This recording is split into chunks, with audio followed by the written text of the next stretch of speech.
Hello, this is Rima and welcome to my channel. As you know, in my first episode, I spoke about my decision to take a career break so I can focus on my bucket list. Unfortunately for me, 5 days before I was meant to fly to Nepal to start that 12-month plan, I injured my knee really badly, and we later on realized with my doctor that it wasn't just about cancelling the trip. I actually need a knee reconstruction in order to be able to do all these things that I eventually want to do. So my timeline for how I wanted to spend my 12 months looks nothing like what I initially envisioned. And this is why I wanted to take a moment today to talk about perspective. So I'm 29 this year and I don't have a long career to my name. I don't have a great fortune so I can claim to be retired, but I have a clear idea of what my rich life looks like. It's definitely a life where I can move at my own pace, live by my own terms, follow my heart, and definitely not constantly worry about whether things are gonna turn out okay. I want to remember laughing a lot and loving a lot and being amazed by the world.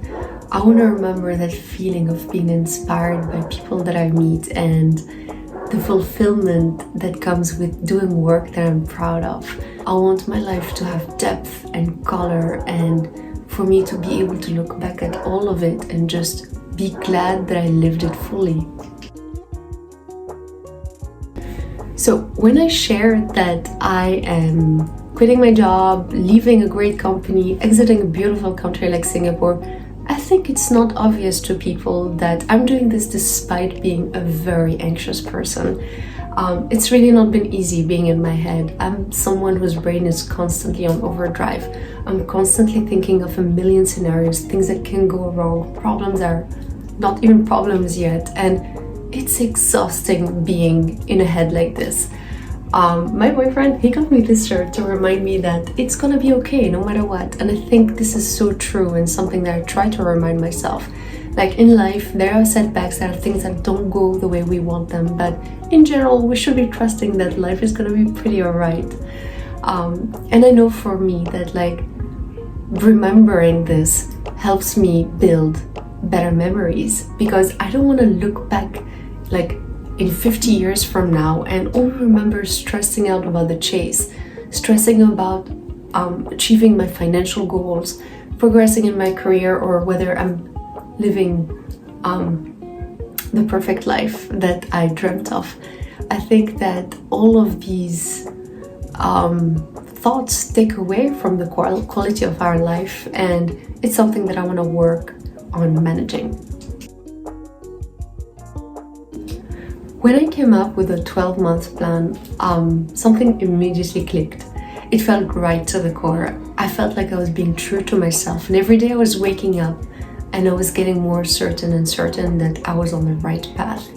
I knew that there was going to be risks career progress and so on, but I don't think I ever doubted that what I was doing was in my best interest. It felt right and I had no reason to stop. In fact, I think although I just started this journey, I am feeling so free every day as I wake up now in ways that I didn't feel when I was just working and worrying about a bunch of financial goals. I am, for the first time in a very long time, and I know that holidays don't count, I feel like I'm living life following what I want to do instead of what I have to do. And it's really an attitude and a mindset. I think many of us just go through life, we start our day and we're like, oh, I have to call this person and I have to do this errand and complete this report and so on. And I think it's that I have to that to me was really suffocating, where I'm like, I don't know how long I can carry on just living a life of having to do things instead of knowing exactly why I'm doing what I'm doing, believing that's exactly what I want to do, and just feeling like it's no longer an obligation but something I want to do for me to be the person I want to be and to have the life that I want to have. And I think it's easy when you're in the middle of the chase to lose sight of why you're doing what you're doing and what is keeping you going. And I think this is particularly important in, I guess, what I want to share, because I'm going on a journey to gain perspective on my life. I think I realized that my baseline of what's good enough kept shifting over the years. It kept shifting to a point where it became so not realistic. And I'm not saying that it's not good to dream. I'm a dreamer. I have visions of what I want my life to be like, and I want to work towards that. But I think sometimes it's important to acknowledge that it is one thing to have a vision and a plan. It's another thing to just think that life is not going to be okay unless you make that happen. And I think that's what I'm trying to regain here. I'm trying to regain the wisdom to snap out of those thoughts. I think that I'm not the only one who's culprit of this very greedy thinking that if I can't get this job opportunity or if I can't get this promotion, then my life is not going to be good.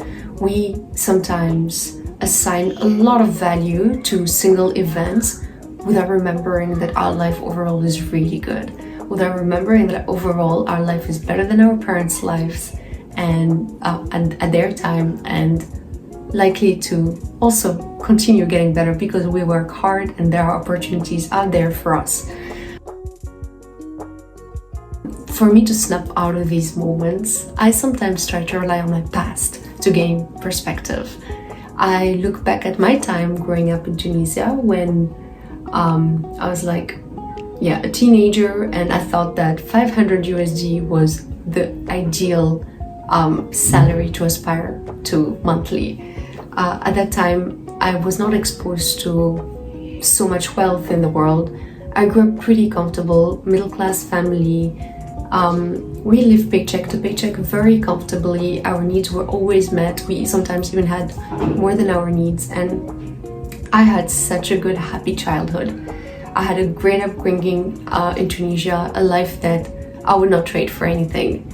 And I was happy. And I think that's something that I'm sometimes, I look at my time in more advanced countries and I'm like, damn, those years were so good. I was happy with so much less. Why is it so hard these days? And so my time in Tunisia definitely helps me regain that perspective. But I think it's also sometimes a reflection on how that bar kept shifting with time. So as I said, Tunisia, 500 USD seemed to be enough. I then moved on to South Africa, where the GDP per capita is double that of Tunisia. And I think I was obviously exposed to a much more comfortable life there materially, but it seemed after that it just spiraled because I moved to Singapore. And I will never forget how it felt entering Singapore the first time. It was an all-expense-paid trip by the school. I was a prospective student and they invited us. They flew us over to Singapore to experience the country, the campus, the education, and make a decision on whether we want to join. It's fancy for a university to do that for students. And I remember stepping into the dining hall for the first time. Very high ceiling, wooden panels. It felt like a Harry Potter movie. And I felt so overwhelmed. I felt like it was going to be so hard for me to preserve that part of me that I liked in a country that is just so wealthy. It was difficult for me to reconcile the previous version of me that were actually really never taught to chase money so much with this person I had to be in this environment that demanded that people have to earn a lot to live here. So chasing money is really part of the deal. And maybe it's important to say that Singapore's GDP per capita is around 73k USD. Comparing this to the 3.8k USD in Tunisia, I was really entering a whole different world. I don't think I was ready for that transition into Singapore.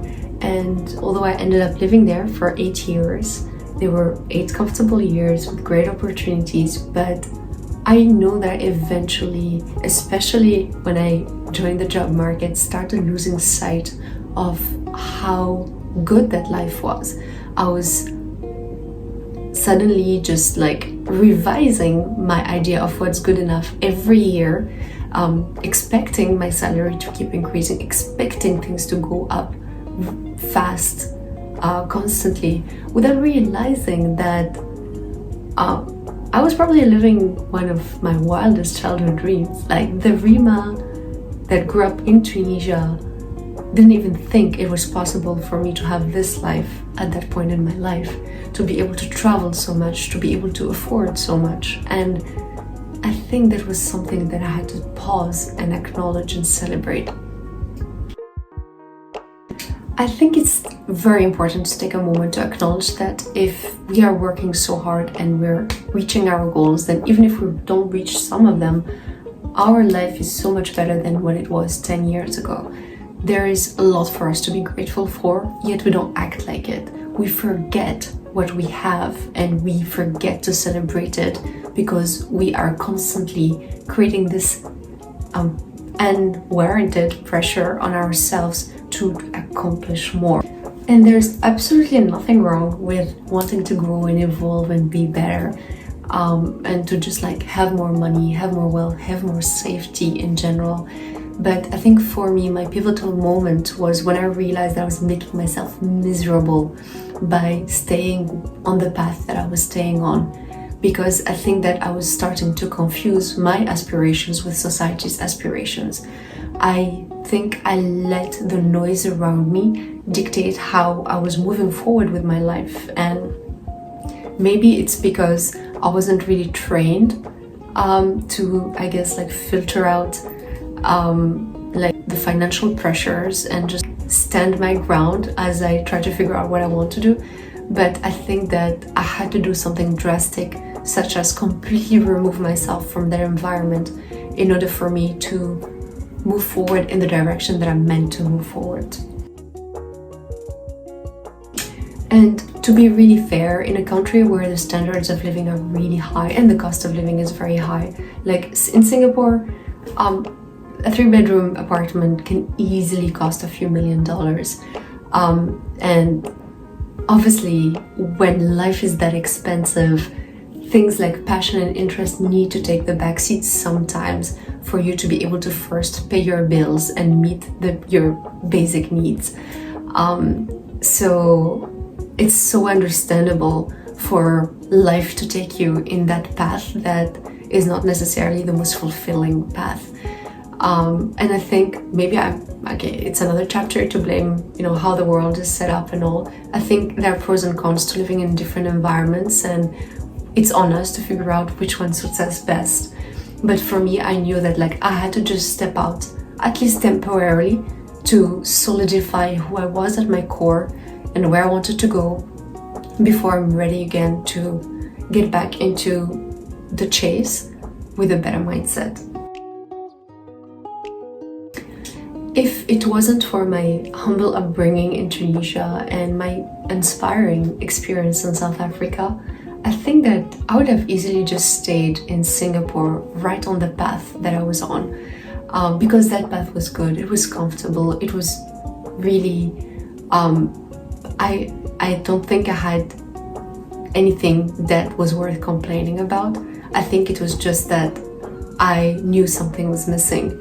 But to be able to just pack your things and say, you know what, I'm stepping out of this for a moment.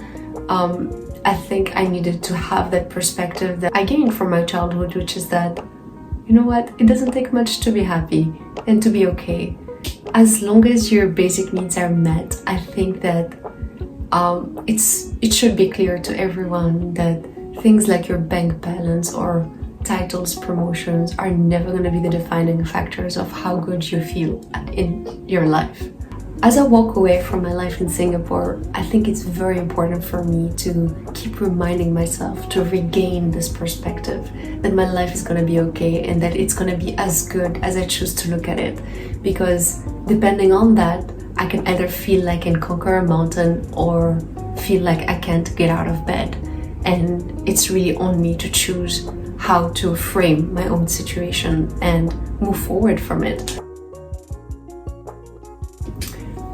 When I injured my knee and I was in bed, I was in pain, I couldn't move, I had to cancel all my trips, and I felt like such a loser. I was like, how silly of me to quit a great job at a great company, choose to exit Singapore, which is a country where so many people want to move, all of that so I can just like live my life fully. And look at me now, I'm in bed, I might have to do a surgery on my knee, I can't do any of the travel experiences that I wanted to do, and I just felt like I was losing at life, that I had just rushed into something and things just went south from there. On my fourth day, something clicked. I realized that I was actually doing exactly what I set my mind to doing for these 12 months. I promised I would grow, I would set myself for a better life. And I think I'm still doing that actually. The details of how I was doing it changed. It's not starting with a Nepal trip that's like so exciting, like meditation, base camp and so on. And at some point I will get to do these things, but it's still starting with something very important, which is a surgery that will unlock so many possible experiences for me and set me up to eventually do the base camp as I should be doing it. So as I decided to look at this surgery as just a necessary delay for me to be able to do what I'm gonna be doing, I realized that like the panic was so unwarranted. Life is gonna be good. I will never regret taking these 12 months, and maybe they're gonna be 18 months now, because I have to be realistic with the healing timeline and so on. But it's always gonna be a massive win for me to say that I took time off my life to feel alive and do these things. And so I hope you remember to do that next time you're just at rock bottom and thinking that you're failing at life. Just remember that life is always going to be good. It's just about how you're choosing to look at your life. So don't downgrade your life.